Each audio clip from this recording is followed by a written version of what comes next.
आपका विचार अच्छा हो तो उससे मार्ग या साधन भी अच्छा होगा और उससे प्राप्त होने वाला फल भी उपकारी, कल्याणकारी ही होगा। यदि विचार बुरा हो तो उसका मार्ग, साधन और परिणाम, फल भी बुरा ही मिलेगा। अतः निरंतर अपने अंदर अच्छे विचारों को पैदा करने का प्रयास करना चाहिए। इस प्रसंग में यह घटना विचारणीय है। दो छोटे छोटे लड़के खेलते हुए किसी सम्राट के महल के बाहर पहुंच गए। उनमें से एक बच्चे के मन में आया कि यह कितना विशाल महल है, निश्चित ही जो इसमें रहता होगा वह कितना महान होगा, कितने लोगों का कल्याण करने वाला होगा। वहीं दूसरा लड़का सोचने लगा कि यदि मैं इस विशाल महल का मालिक होता तो और जो मेरा कहना नहीं मानता उसे मैं हाथी के पैरों तले कुचलवा देता।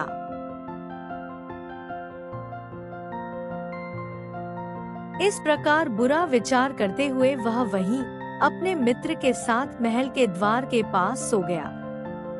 जब रात को वहां से राजा की रथगाड़ी गुजरी तो अंधेरे में उसके शरीर पर रथगाड़ी चढ़ गई और वह वहीं मर गया।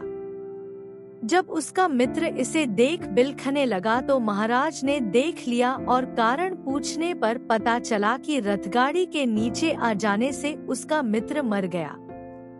इस पर राजा अत्यंत दुखी हुआ। राजा स्वयं भी कई वर्षों से संतान विहीन था, अतः उसने उस मृतक के मित्र को अपने संतान के रूप में स्वीकार कर लिया। वह लड़का आगे चलकर राजा बन गया और अपने परोपकारी विचार के कारण हजारों लोगों का कल्याण करने वाला अत्यंत प्रसिद्ध राजा बना।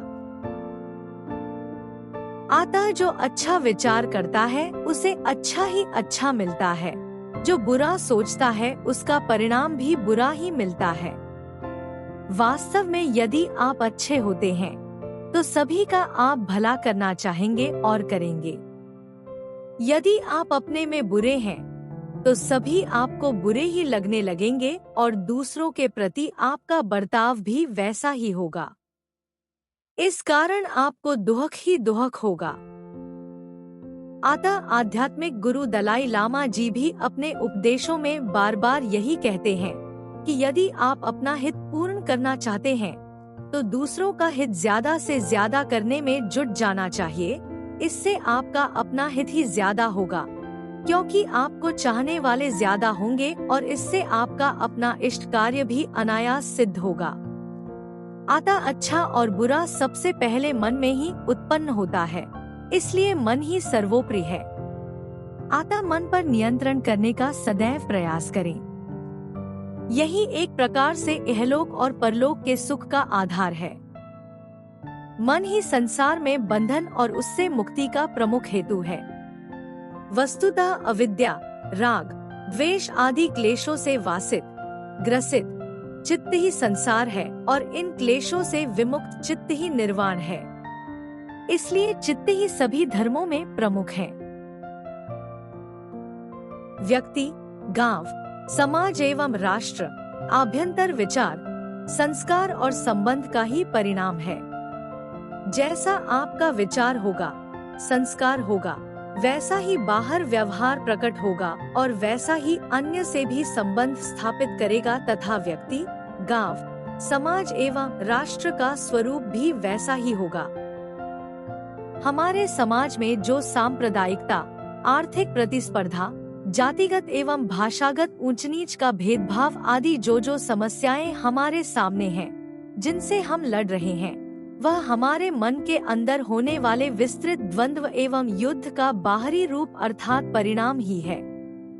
अतः जब तक हम अपने मन को नियंत्रित नहीं करते, तब तक हम न स्वयं शांत हो सकते हैं और न आदर्श समाज का निर्माण कर सकते हैं। व्यक्ति के समूह का नाम ही समाज है। अतः बुद्ध मन को ही अच्छे और बुरे कर्मों का प्रवर्तक एवं निर्माता मानते हैं, क्योंकि मन के अच्छा होने पर ही व्यक्ति अच्छा होगा और इस तरह समूचा विश्व शांति एवं सुखमय होगा। संपूर्ण बौद्ध वाङ्मय मन या चित्त को ही नियंत्रण करने की विधि बताती है।